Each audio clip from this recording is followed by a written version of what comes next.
warahmatullahi wabarakatuh. Alhamdulillah, kita panjatkan puji dan syukur kehadirat Allah yang pada kesempatan hari ini kita bisa berjumpa dalam pembelajaran IPS pada periode ke-7, yaitu 31 Agustus sampai dengan 4 September 2020. Semoga kalian seluruh siswa dalam keadaan sehat selalu dan tetap patuhi protokol kesehatan agar kita terhindar dari penyebaran COVID-19. Oke, materi yang akan Bapak sampaikan pada kesempatan hari ini adalah dinamika penduduk benua Asia dan benua lainnya. Ini adalah bagian dari PJJ SMP Negeri 1 Tangerang, mata pelajaran IPS. Sedangkan tujuan pembelajaran dalam kesempatan ini adalah tujuan tunggal, yaitu siswa dapat menjelaskan dinamika penduduk benua Asia dan benua lainnya.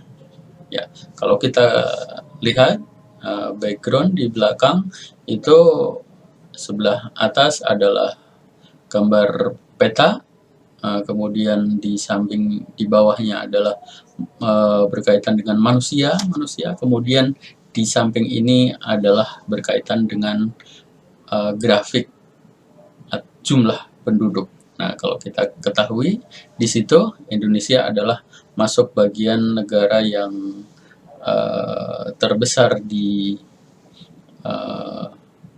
dunia jumlahnya ya, selain juga India dan kita akan bicara dinamika. Harus mengetahui definisi dari dinamika penduduk tersebut.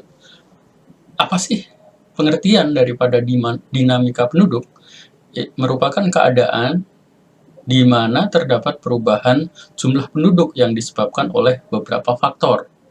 Nah, kita garis bawahi di sini adalah beberapa faktor ya.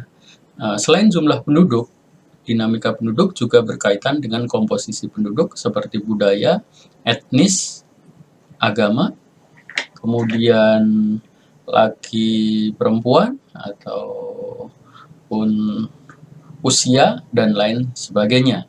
Nah, ini sebagai gambaran di Indonesia sendiri pun juga ada dinamika penduduk. Ini berkaitan dengan agama.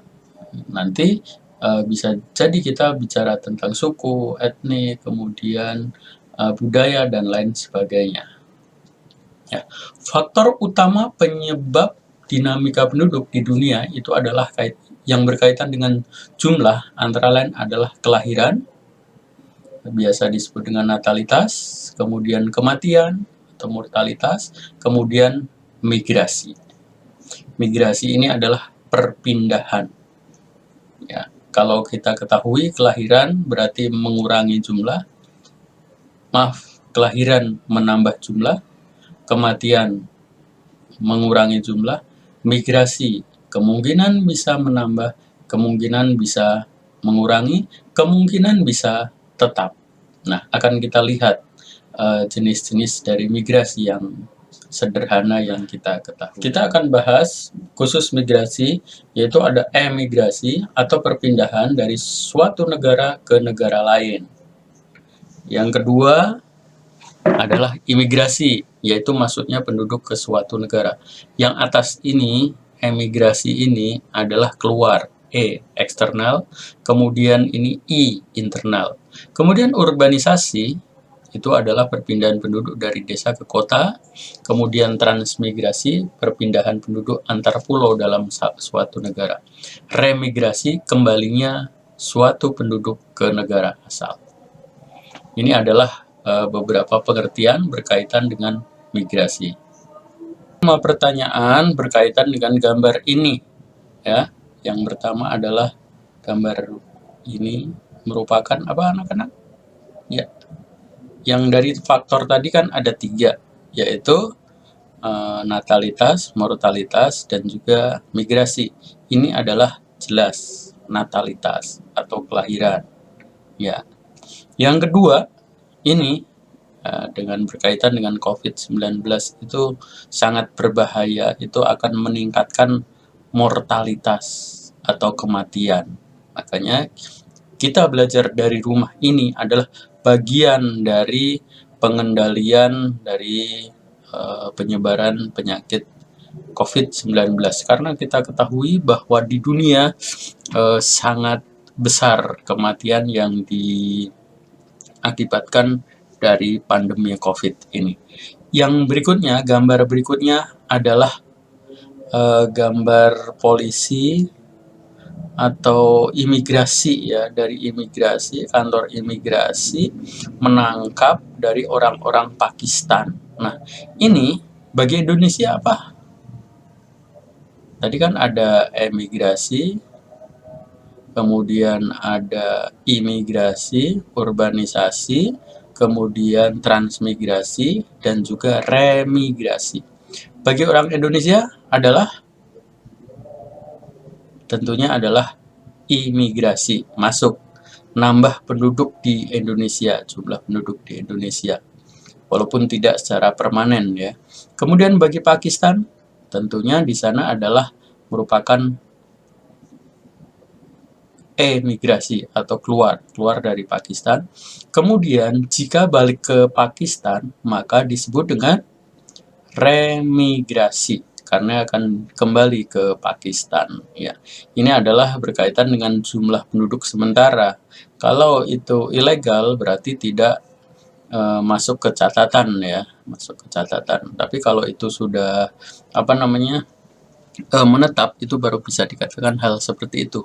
Contohnya adalah Anggun C. Sasmi. Dia adalah warga Indonesia, kemudian dia keluar ke Prancis, berarti mengurangi satu penduduk Indonesia, menambah satu penduduk Prancis, kemudian dia misalnya balik lagi ke Indonesia menjadi warga negara Indonesia, maka dia adalah remigrasi.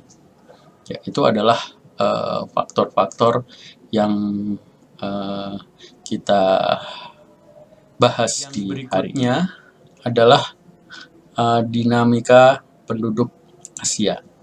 Kalau kita lihat gambar ini adalah jumlah penduduk di Asia ya. Dinamika berkaitan dengan jumlah penduduk di Asia. Nah, populasinya dari 50 sampai 2019, kalau grafik ini adalah kita lihat naik terus ya. Grafiknya naik terus dari 50 ke 60 naik terus. Nah, ini adalah di Asia yang tadinya 1.500.000 sekarang sudah menjadi 1,5 miliar, sekarang menjadi 4,5 miliar lebih. Ya, ini adalah di Asia. Dilihat dari negara pun seperti ini. Sangat besar di Cina, India, Indonesia, Pakistan, Bangladesh, Jepang, dan seterusnya. Oke.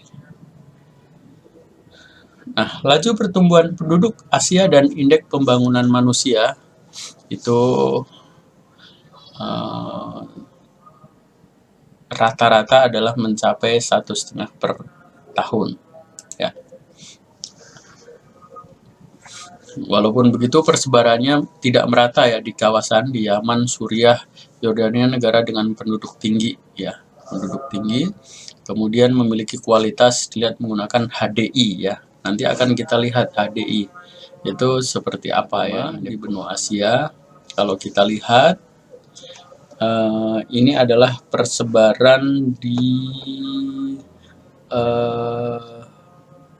Asia ya, sebelah kiri di Asia, kemudian di sebelah kanan perbandingannya di dunia ya.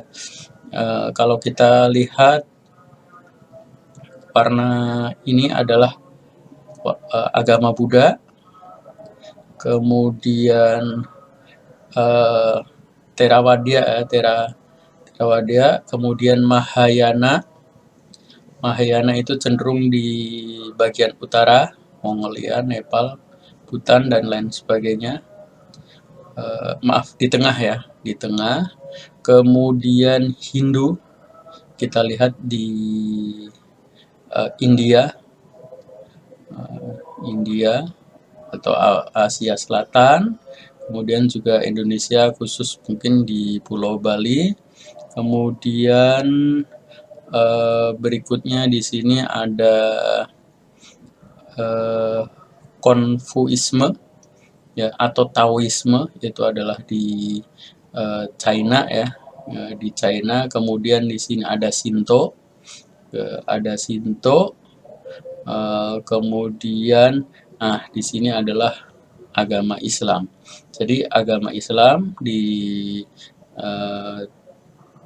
dengan warna ini di sebagian Asia Barat dan juga di Indonesia ya, dan juga di sini terselip di Pakistan ya, di Pakistan.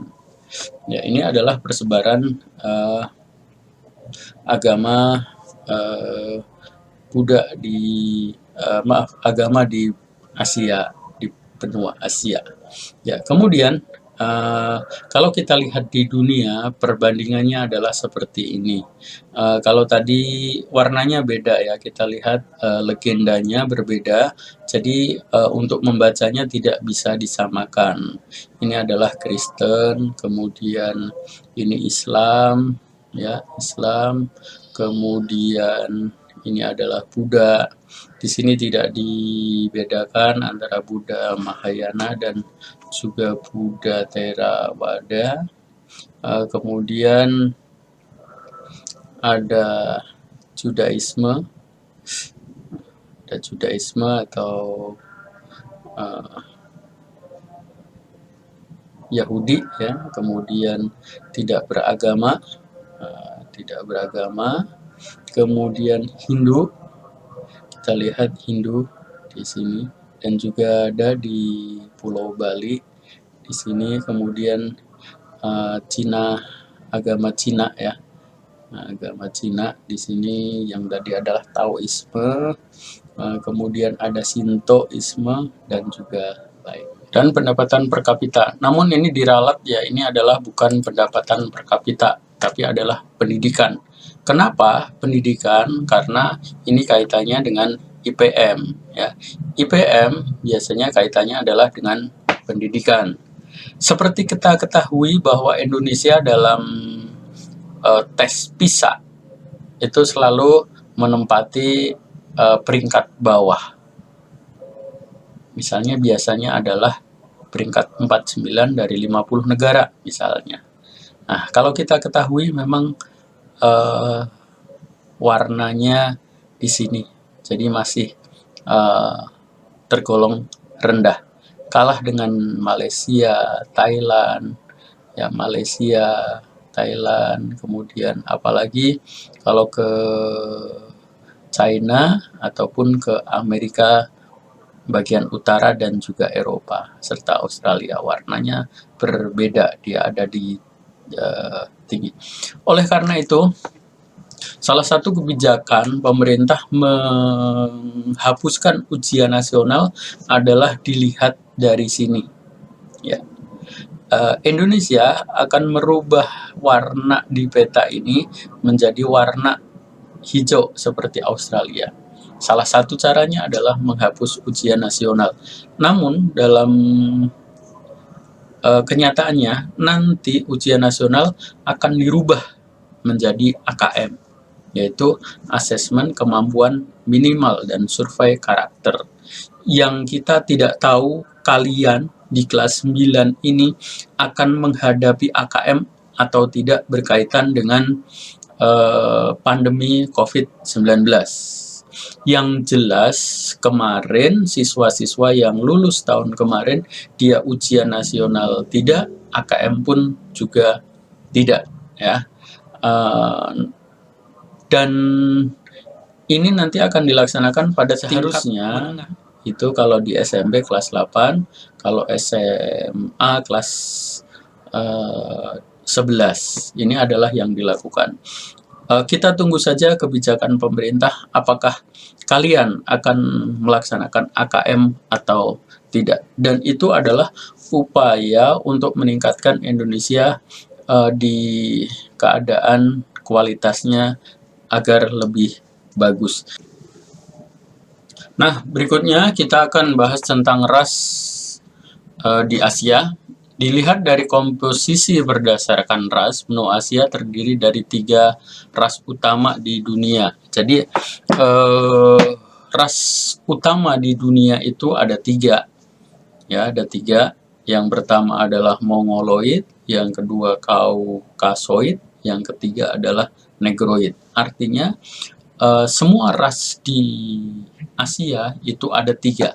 Tipe ras yang telah bercampur dengan ras-ras yang lain melalui proses asimilasi antara satu dengan lainnya dalam waktu beratus-ratus tahun atau mungkin beribu-ribu tahun, maka terdapatlah ras-ras khusus di Asia. Ya. Kalau kita lihat seperti di bagian utara dan Asia Tengah, mayoritas adalah ras Kaukasoid dan ras Europoid. Ya. Ras Kaukasoid itu mirip dengan Eropa ya. Nanti akan kita lihat contohnya. Kemudian di Asia Timur dan Asia Tenggara sebagian besar adalah Mongoloid ya.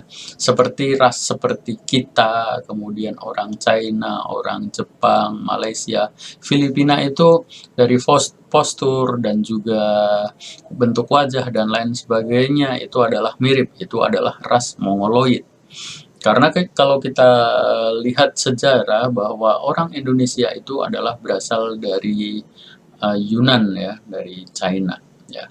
Kemudian Asia Selatan bagian tengah didominasi adalah ras Kaukasoid ya, ras Kaukasoid. Kemudian untuk Asia Selatan bagian selatan itu biasanya adalah ras Negroid yang biasanya sudah khusus ya, khusus seperti bangsa Dravida dan juga baik di India Selatan maupun Sri Lanka ya. Kemudian Asia Barat, Timur Tengah bagian selatan khususnya negara di Semenanjung Arab itu adalah ras Negroid. Walaupun kalau kita ketahui rasnya mereka itu sudah sudah berubah, tidak sepenuhnya negro ya. Kemudian Asia kecil itu adalah Asia Barat, Asia kecil, Asia Barat, Timur Tengah, bagian utara itu adalah ras Kaukasoid, mirip dengan Europoid dan Negroid. Nah, ini kita lihat gambar. Ini adalah ras Mongoloid. Ini juga Mongoloid ya. Kalau kita lihat ini adalah wajah-wajah Asia bagian timur dan juga tenggara. Kemudian ini adalah di Eropa Barat, ini adalah Raja Yaman kalau tidak salah. Kemudian Kaukasoid ini adalah ras Eropa ya, ras yang menghuni Asia Tengah bagian utara ya. Kazakhstan, Tajikistan, dan lain sebagainya. Kemudian ini adalah ras di Asia Tengah ya, Asia Tengah yang Negroid juga. Kemudian ini adalah yang kita sebut tadi adalah di Asia bagian selatan, yaitu Negroid Dravida ya. Kemudian ini adalah di Asia Barat juga ya. Di sini mirip dengan Eropa, tapi ada juga yang juga mirip dengan orang-orang Negroid ya. Orang Negroid, tapi sudah ada percampurannya karena sudah melalui asimilasi yang beratus. Nah, demikian anak-anak sekalian materi kita hari ini tentang dinamika penduduk benua Asia. Walaupun diberikan sedikit juga perbandingan dengan di dunia, semoga bermanfaat. Kemudian telah mempelajari materi ini, maka silahkan kerjakan LKS halaman 7 ya, sampai dengan halaman 10, baik itu PG maupun esai. Kerjakan dulu karena nanti akan Bapak berikan space khusus untuk mengerjakannya di psikologi. Jadi setelah nanti selesai mengerjakan di LKS, nanti akan Bapak berikan ruang untuk kalian menjawab LKS tersebut sesuai dengan halaman masing-masing. Ya, mudah-mudahan bermanfaat dalam pertemuan kita kali ini. Kemudian akan kita lanjutkan ke depan adalah dinamika penduduk untuk benua di luar Asia. Terima kasih, semoga bermanfaat, tetap jaga kesehatan. Assalamualaikum warahmatullahi wabarakatuh.